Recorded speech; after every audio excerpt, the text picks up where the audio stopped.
the sustainability landscape right now is quite volatile. What happens with CSRD? What happens with Omnibus? But the one thing that will stay constant, no matter the regulations, is how companies are integrating the different regulations. And today, in this podcast episode, I'm going to talk to Evelien, who focuses on the internal communication of companies and how they can improve their internal processes to become more sustainable. Enjoy.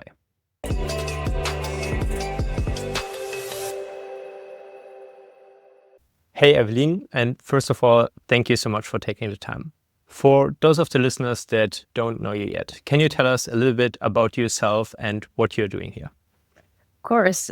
First of all, so thank you for giving me a nice spot in your podcast. I'm very excited about today. Of course. And I'm going to try to be always very brief about myself. I'm the founder of Change Gamer, and where we focus on is basically making stakeholder engagement and co-creation for sustainability purposes as effortless but as tailored as possible.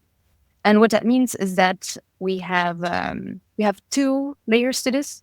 The one is that we work really on co-creation. So if we think about a whole company, we really see loads of ideas, loads of brains, that can think together, that can give loads of ideas, and have loads of opinions and attitude and critiques. And we believe that if you bring all of those together for example, creating an ESG action plan, that all of those minds can do something much greater than just a few people in one meeting room for a couple of hours.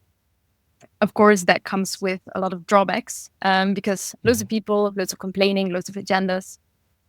So we try to co-create this in a way that is very unburdening to the sustainability manager or the people in charge.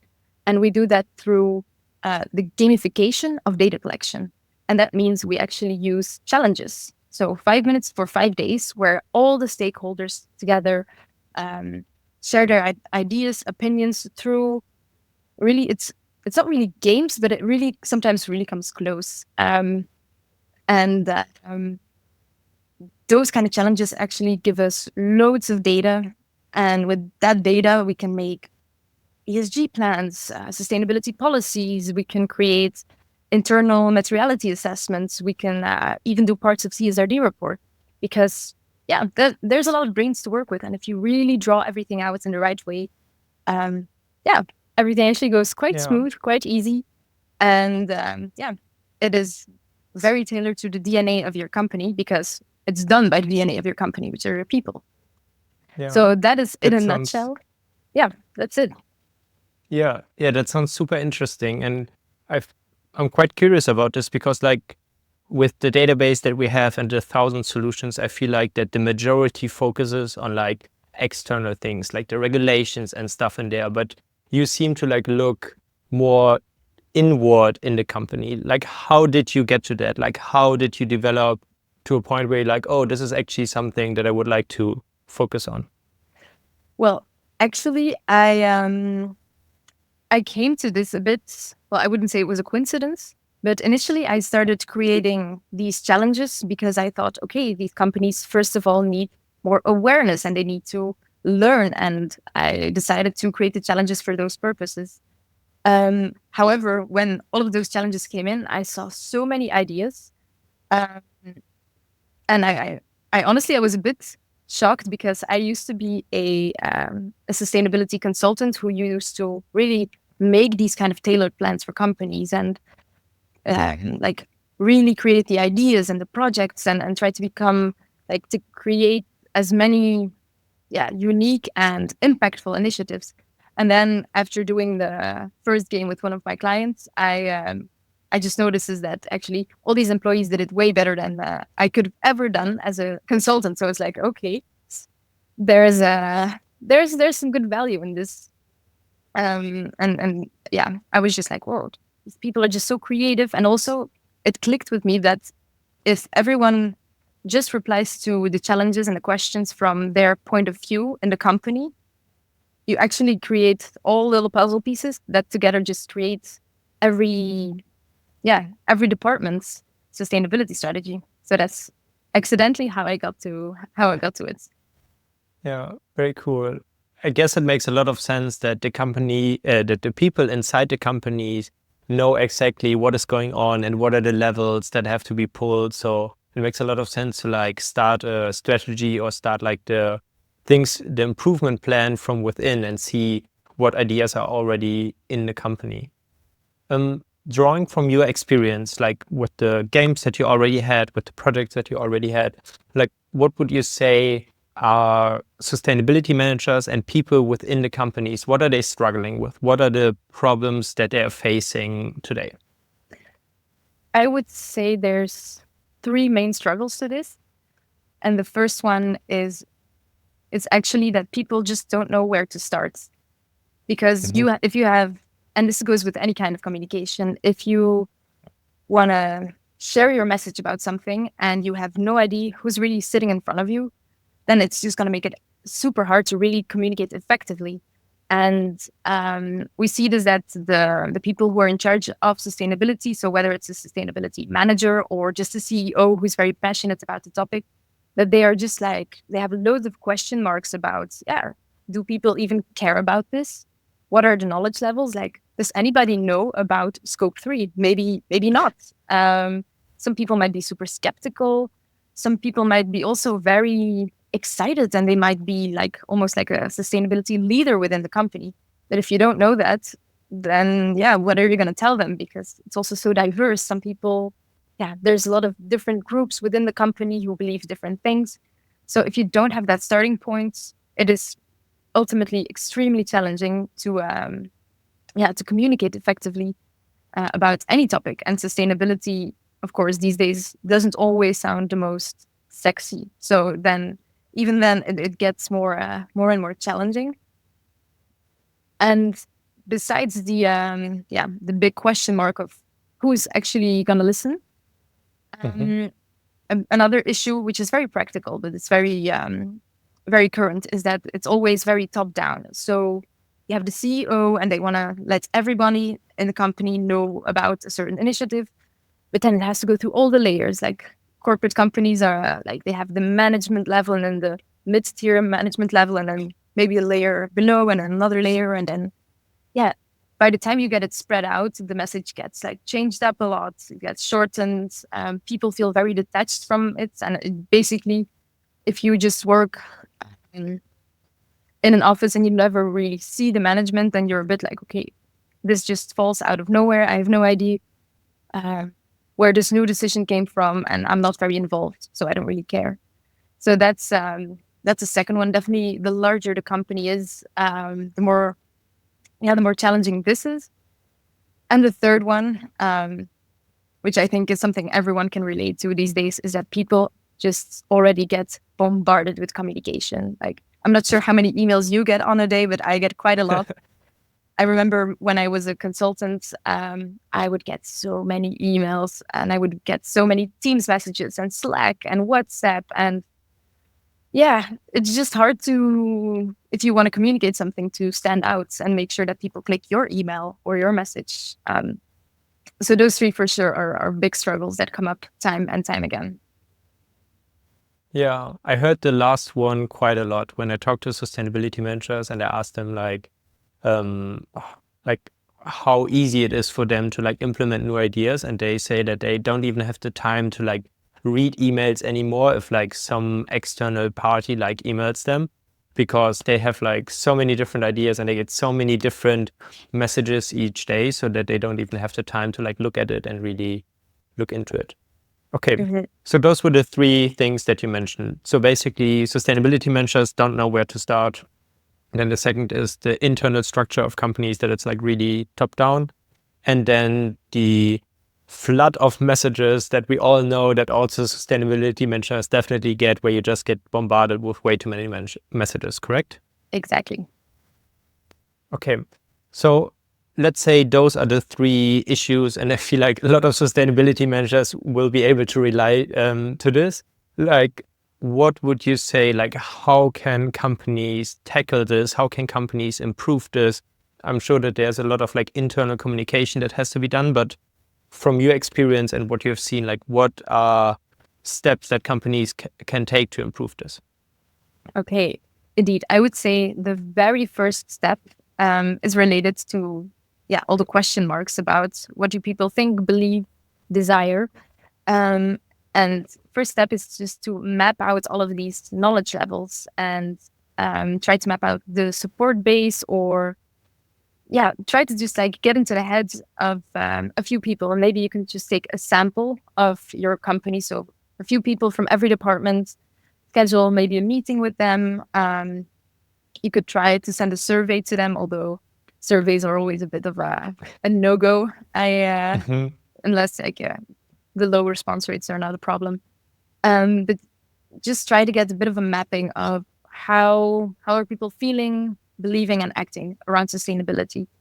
Of course, like with my clients, I do it with challenges because it's very engaging, very easy.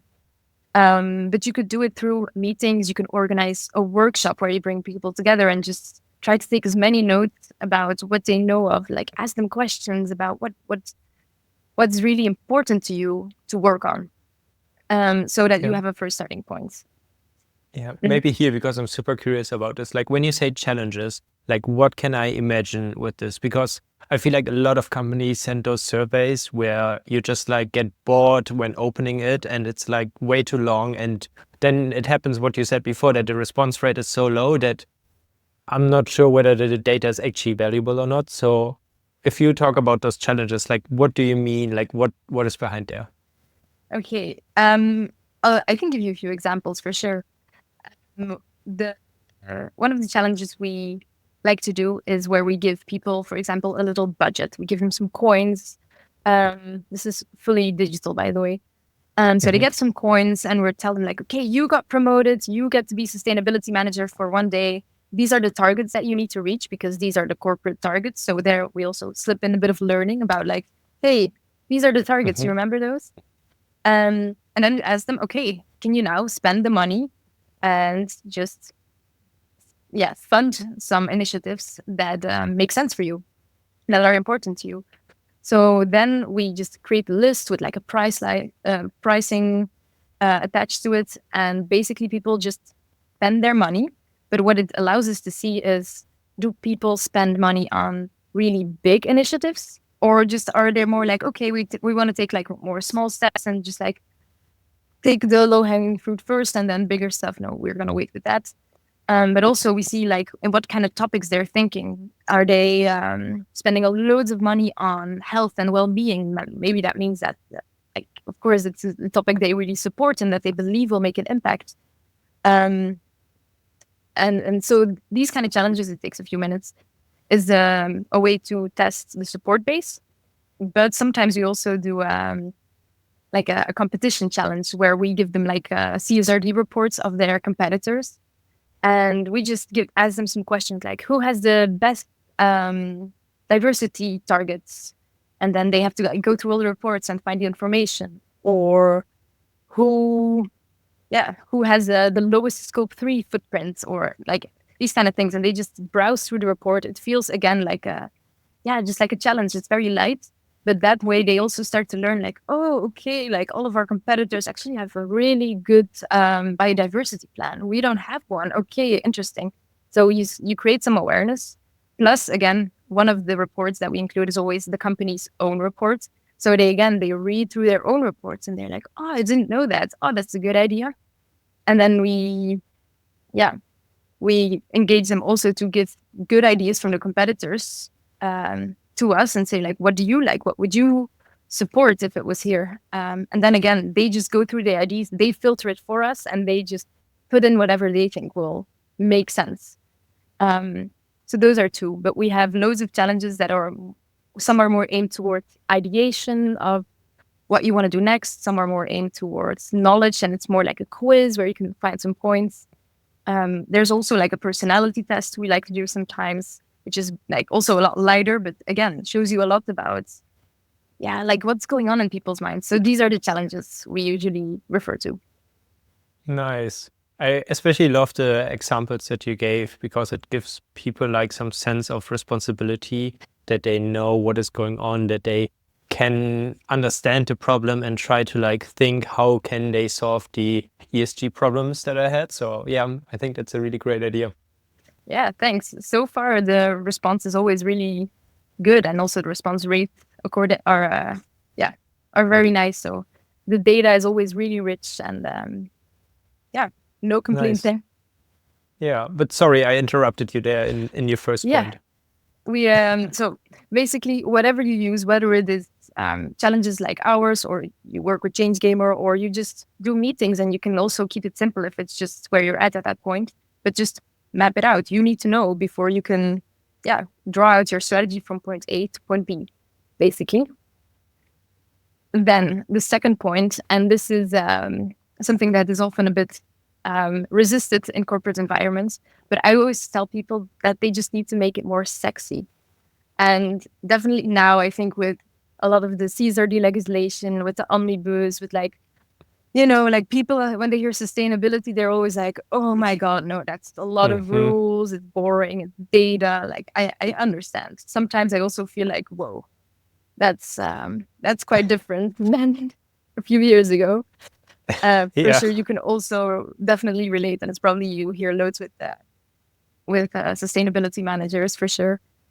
But ultimately, it's our jobs and sustainability managers' opportunity even to make this topic sexy again, and that means that you kind of have to break loose from the corporate lingo, from the legislation lingo, like.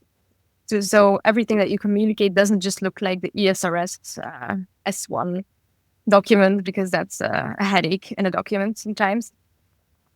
And what I would say there is, if you talk about sustainability, use humor. Really break with this corporate language and really make it full of personality. And it can be even just your personality as a sustainability manager. Also use visuals, like show people a lot more instead of just like talking about it in a factual way. Also use social proof. If you have that idea of like that starting point that I referred to, you can also use it and say like, oh, actually 80% of your colleagues love sustainability, and tomorrow they want to go and do a river cleanup because it's one of our material topics.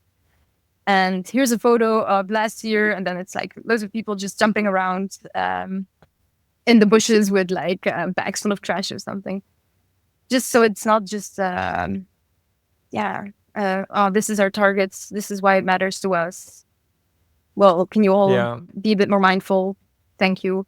No, just like break it up, be a bit wild. And it will help with the email overload. Like if yours has a better tagline, visuals, like people will just be like, okay, I'm gonna zoom in for a few seconds, and it sticks. So that, 100%. That's the second one that I always recommend, and I firmly believe in that. You just need to make something engaging and sexy to make it stick.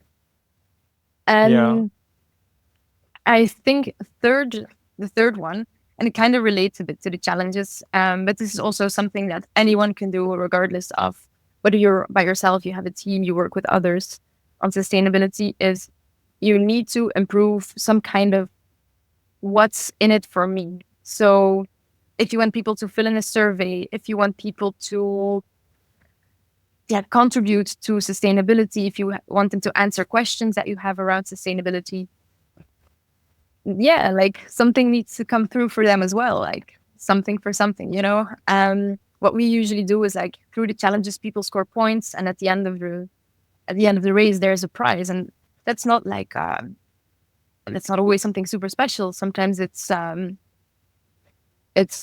like a coffee subscription from like a local organic coffee brewer, or a dinner in a plant-based restaurant or something. But even there are even more wild ideas that doesn't cost you anything. Like maybe if everybody does the sustainability training, then the CEO comes to the office dressed as a bunny. I would do that. I for sure would. I would be on that training and I would go for it. I would like to see that more. It would be great. Maybe you have a team breakfast. Anything, like you can create this kind of slight gamification actually quite easily. Just like put a prize in there, or just like a big shout out, or Yeah, anything. But so yeah, if you want people to act, behave, there needs to be something happening for them as well. Otherwise, why would they take on the extra workload? That's not really part of their job, and then they're a bit like, I don't know about this. Yeah. I guess that's a pitfall that a lot of like sustainability people fall into because, and I certainly have done this myself, like when I have like an initiative that is like not for my benefit, but for like sustainability or the environment, I assume that everybody should be for this and should put time down because it's important and we all should. But then I feel like a lot of people, they just have so many things on their mind and so many tasks to do that you like really have to communicate clearly with them and also show a benefit for them so that they can engage and they can actually put some energy forward and then like bring this community goal of sustainability forward. But I completely agree that we just have to face that we need to offer people something in order to engage and bring this forward. Agree, for sure. We just get to meet the people where they're at and not where we want them to be, basically. Yeah, definitely. Those are really interesting recommendations. I really hope we see more company CEOs dressed in a bunny costume because they promise their team to do something more. And I think this would also make great LinkedIn content. If we see this a bit more and then tell the story behind that, I feel like companies could really get a lot of reach for their ESG initiatives in that way.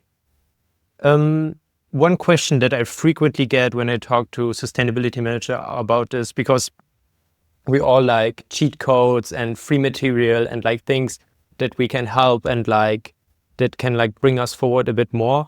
Do you have anything like if people are listening to this and they're like, oh, this is something that we could definitely use? Is there anything that you can recommend or where you have free material that you could offer where people can read into this topic a bit more? Yes, for sure. Since I refer so much to these challenges, I did create it's a template about how you create your first 5 challenges. So if you are like, okay, this is a way more fun thing than what we do currently, or like my surveys, nobody replies to them anyways, then the challenges might be something for you. So I have a template that just outlines different formats that you can use and what kind of data you can get from each of them and how you can make them basically corporate tailored to your corporate DNA. So whether you work more on biodiversity, carbon footprinting, social stuff, that just all slots in very easily as long as you you kind of get the dynamics of a game right. You can get loads out of it. So I'm happy to share that. Perfect. Yeah, if you could send it to me, I will put the link down in the comments below so that everybody can just find it super easily. Perfect. Okay. One last question before I let you go. I would really be in, like, let's say people are listening to this and you know they have like 1,000 emails and like 10,000 other things that they have to do, like, and they then want to communicate to their colleagues and talk about what they listened. Like, what is the one thing that they should take away from this conversation that they can easily share with others that like brings a little bit of the message across and then gets more people interested in this topic? I would say, and this sounds a bit counterintuitive. I always say that the more you engage with your stakeholders, and that sounds like a lot of work, but bear with me. If you engage loads of stakeholders, ultimately you'll get so much time back. Because if you're already engaging with them through challenges, through communication, through things that happen at the office, it just releases the loads that you need to communicate because they already know. And it's their ideas that they already gave to you. So you don't have to communicate them back anymore. They'll be like, oh, I came up with the idea to do a charity planting trees together. Like, of course I'm going to do that. And you don't need to tell me why we're doing this because all the stakeholders know because you engaged with them, you co-created with them. So even though it can be a bit of a management thing to do because, as we said, people, agendas, busy, ultimately it will give you time back in the long run for sure. Perfect. Yeah, I think there's a lot of truth in that. Thank you so much for taking the time. I really enjoyed our conversation and I hope I can talk to you very soon again. Same thing. It was a pleasure to be here. If you have come this far, thank you so much for listening to the AtlasZero podcast. Before you leave, I want to mention 2 more things. First, if you're looking for an ESG solution, we have a free search on our website. there you have to answer around 10 questions about your company, and we will then filter our database and send you a list of solutions that might be the right one for you. This is by no means perfect, but it's meant to break the decision paralysis a lot of companies are experiencing and help you to get started easily. And second, and I have to ask this, please like and subscribe to the AtlasZero podcast. It helps us a lot to reach more people, and at the end of the day, our goal is to reach as many people as possible. So thank you so much, and I hope to see you very soon.